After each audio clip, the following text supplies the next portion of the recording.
مخاطبین از رسانه پشت ماجرای فیلم استاندار سابق یادتونه میگه که منم داشمی رو های گلزار جابجا کرد. درود به مخاطبین عزیز، بنده امین فردین خوشحالم که به همراه تیمم بار دیگه با یک برنامه پشت پرده دیگه با شما هستم. امیدوارم که هر کجا این کره خاکی که هستید و صدا و تصویر من رو میبینید و میشنوید حال دلتون خوب باشه، جیبتون پرپول باشه، سالم و سرحال و سلامت باشید. این شروین حاجی‌پور یکی از خواننده هایی که با خوندن آهنگ برای راه 100 ساله رو یک شبه رفت، این هوای آلوده برای ولیعصر و درختای فرسوده، جدیدن یک آهنگی رو منتشر کرده به اسم آشغال که سر صداهای زیادی هم این آهنگ به پا کرد. من اونم که گذاشتین یک رو کنارش، نداره حتی واسه خوندن اجازه، اونی که میخواست اینجا بمونه اما خندیدین رو به حالش. من اونم که مامانو تن و نزاش که مونده هنو پای خاطره هاش که اصلا یه رو همتون برین این آشغال میمونه این شهر رو بسازه. البته این آهنگ حرف دل خیلی از خواننده ها هستش. یه مقدار راجع به پشت پرده های اتفاقاتی که برای شروین حاجی‌پور افتاد و برای خواننده هایی که در حال حاضر در پشت درهای مدیران ارشاد و یک سری نهادهای امنیتی ایستادن تا مجوز بگیرن، مثل مهراد جمع و افراد دیگه. شروین حاجی‌پور اونجوری که من از نزدیکاشم شنیده بودم اصلا آدم سیاسی نیست و یه روز به صورت اتفاقی توییتایی که توی توییتر بود بعد از اتفاقات ماجرای کشته شدن مهسا امینی و توییتایی که مردم میزدن تو توییتر، خیلیاتون قطعا بهتر از من این قضیه رو میدونید، مثلا میگفتن ما برای آزادیمون، برای رفاهمون، برای نمیدونم این هوای آلوده، برای این اتفاقاتی که داره میفته و برای هزار تا برای دیگه میخوایم انقلاب بکنیم یا میخوایم بیایم اعتراض بکنیم یا میخوایم بیایم حرف دلمون رو به گوش مسئولین برسونیم. هر کسی با یک تفکری داشت برای خودش فعالیت سیاسی میکرد در اون بحبوحه بعد از کشته شدن مهسا امینی. شروین حاجی‌پور اومد و تمام این برایه ها رو تبدیل کرد به یک شعری که در کمتر از چند ساعت، نه در کمتر از چند روز، در کمتر از چند ساعت به شدت وایرال شد، میلیونی دیده شد و به هولوش نزدیک به 30 میلیون بازدید رسید در کمتر از 24 ساعت و این شعر شد نماد مقاومت و آزادی و به نوعی یک شعر انقلابی شد برای کسانی که داشتن فعالیت سیاسی میکردن و برای آزادی ایران تلاش میکردن. غرصای عصاب و بیخوابی برای مرد میهن آبادی. همین اتفاق باعث شد که نهادهای امنیتی فشار بیارن به شروین حاجی‌پور. آهنگ رو از صفحه اینستاگرام این آدم حذف کردن. این در حالی بود که آهنگ در پیج یوتیوب شروین بود و به حال وایرال شده بود و دیگه کار از کار گذشته بود. چند روزی رو شروین حاجی‌پور در بازداشت اطلاعات سپاه بود و بعد از اون هم حالا پیجش رو از دسترس خارج کرده بودن. پیجش برگشت و شروین حاجی‌پور هم با قید وثیقه آزاد شد. بعد از اون شروین ممنوع الخروج شد، اما موقعی که در بازداشت بود بهش گفتن که شما یکم فعالیتاتو بهتر بکن. اونجا هم رفتن دیدن که ای بابا این آدم تو سیاست انا از گوش کوبیده تشخیص نمیده، مثلا آدم سیاسی نیست، یه شعری خونده و حال سری آدم‌های سیاسی و اتفاقات سیاسی و شرایط جامعه به این قضیه دامن زد و این آدم به صورت ناخواسته وارد یه سری جریان‌های سیاسی شده بود. عده‌ای از افراد به این آدم نزدیک شدن که از این آدم سوء استفاده‌های مالی و سیاسی بکنن و حتی برای پولشویی‌هاشون می‌خواستن از شروین حاجی‌پور استفاده بکنن. به هر حال شروین حاجی‌پور اگر میومد و در خارج از کشور کنسرت میذاشت، میدونید که به هر حال ایرانی‌های خارج از کشور که خیلی خاطره سازی کردن با آهنگ برای شروین رو تنها نمیذاشتن و میمدن توی کنسرتاش و ازش حمایت میکردن و اومدن بهش گفتن که بیا با ما قرارداد امضا بکن و ما بهت این اطمینان رو میدیم که مجوز بهت بدیم. بعد از اون چندین بار نهادهای اطلاعاتی امنیتی شروین رو خواستن و از لفظ آشغال برای این آدم استفاده کردن که تو یک آشغالی و تو اینجا اگر بمونی به هیچ جایی نمیرسی و تو بعد از کشور بری و تو ایران به حال اتفاقی واسه تو نمیفته. کسی که دنبال آزادیه و کسی که این شعر برایه رو برای آزادیش خونده باید از ایران بره و عملا به این آدم خیلی شیک و مجلسی گفته بودن که باید ایران رو ترک بکنی. به هر حال شعرین خانواده احساسی داره، دوست داره تو کشورش باشه و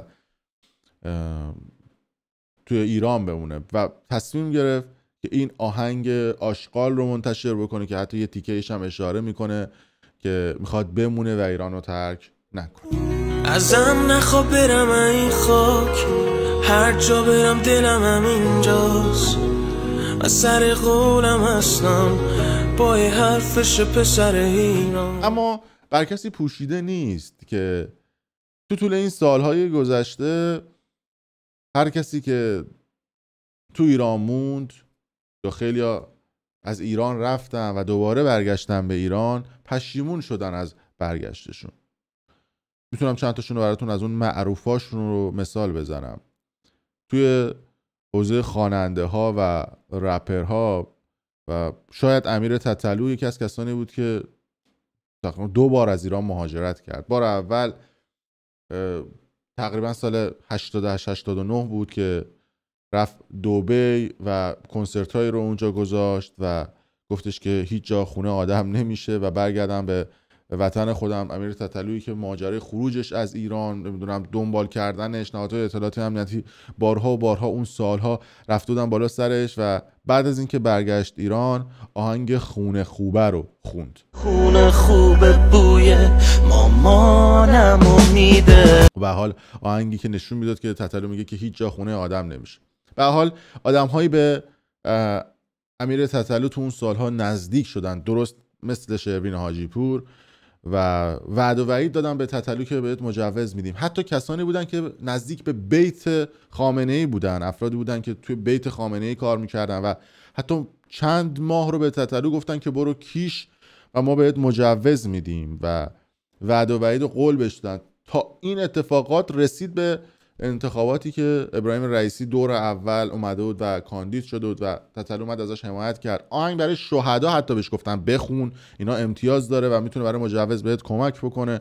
آهنگ راجع به انرژی هسته‌ای بخون، برو روی ناو کشتی و کارهای مختلف. خلاصه تتلو هر کاری رو کرده بود برای مجوز و بهش مجوز ندادن، از ایران خارج شد. این یکی از کسانی بود که دید توی ایران موندن به دردش نمیخوره و برگشت و بعدش حالا دوباره چند هفته پیش بود که دوباره برگشت ایران.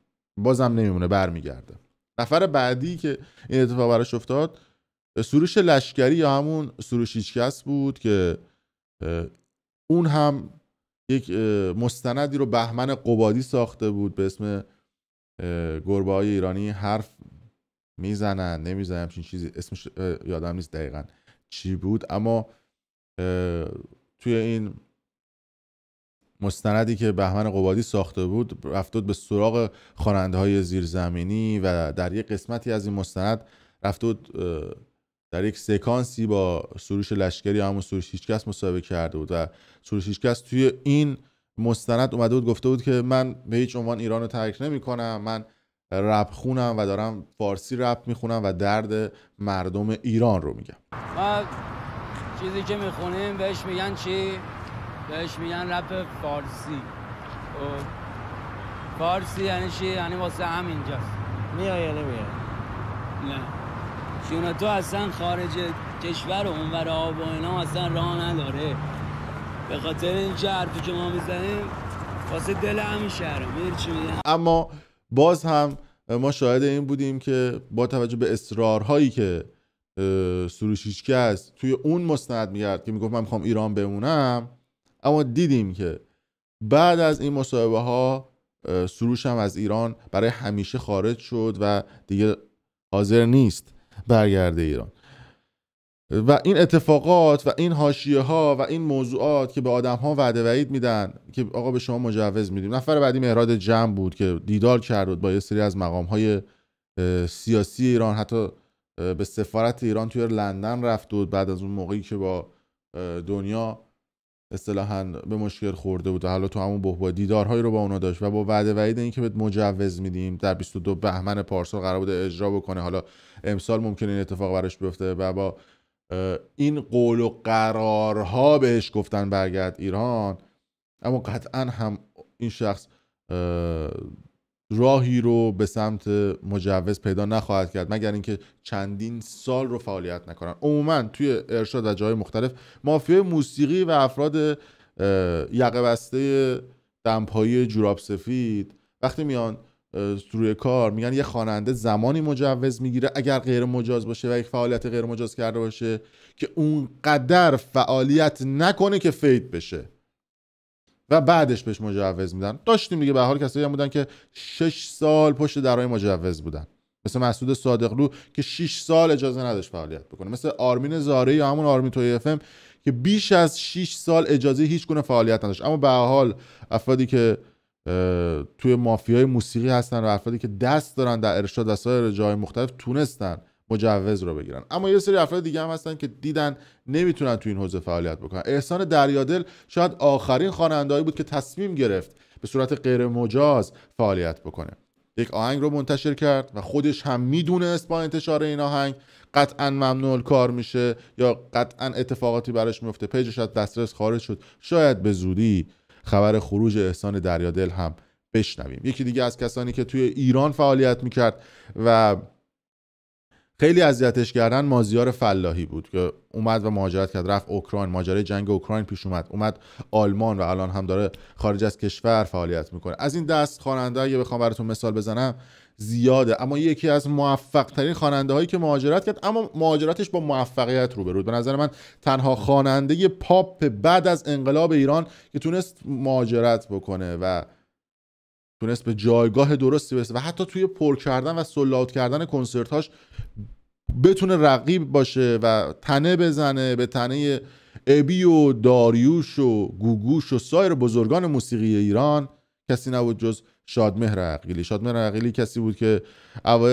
اواخر دهه 80 از ایران، یا بهتر بگم که همون اواخر دهه 80 و اواخر دهه 70 و اوایل دهه 80 خب انقدر اذیتش کردن برای اینکه بخوام بهش مجوز بدن. کسی که توی فیلم سینمایی پرواز هم بازی درخشانی رو همراه با زیبا بروفه انجام داده بود، تصمیم گرفت که یه شبونه نامزد و نمیدونم عشق و زندگی و وطنش رو ترک بکنه و از ایران مهاجرت بکنه. اما اینو میخوام به شما بگم که مسئولین انقدر مملکت رو برای یه سری آدم ها و فضا رو برای یه سری آدم ها گل و بلبل میکنن که اون آدم ها تنها راه رسیدن به آرزوشون این هستش که از کشور مهاجرت بکنن و انقدر میدونن خودشون چه جهنمی رو درست کردن که ممنوع الخروجی رو تنبیهی برای اون آدم ها برای خروج از جهنمی که خودشون درست کردن برای مردم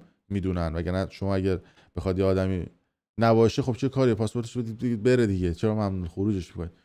از این دست آدم ها زیاد داشتیم، از بازیگرها مثل حالا گلشیفته فراهانی یا زهرا امیر ابراهیمی و خیلی از آدم های دیگه‌ای که مجبورشون کردید که از ایران مهاجرت بکنن و فضا رو براشون تنگ کردید، افرادی که هنرمند بودن. اما ماجرای شروین حاجی پور و آهنگ آشغالش خیلی شباهت داره به ماجرای اتفاقاتی که برای سروش هیچکس یا برای تتلو اتفاق افتاد. اگر این آدم ها مهاجرت کردن بدونید که مقصر اصلیشون خود شما مسئولین هستید که فضا رو برای این آدم ها تنگ میکنید که براتون بشن بزرگترین دشمن با زبان هنر که بعدش بهتون حمله بکنند. مرسی که تا این لحظه با ما بودید. نظرتون رو شما هم بگید و شاید خیلی از افرادم جا مونده باشن، این زیر برای من اسمشون رو بنویسید و اگر دوست داشتید ویدیو رو برای دوستان خودتون به اشتراک بذارید و ممنون از شما.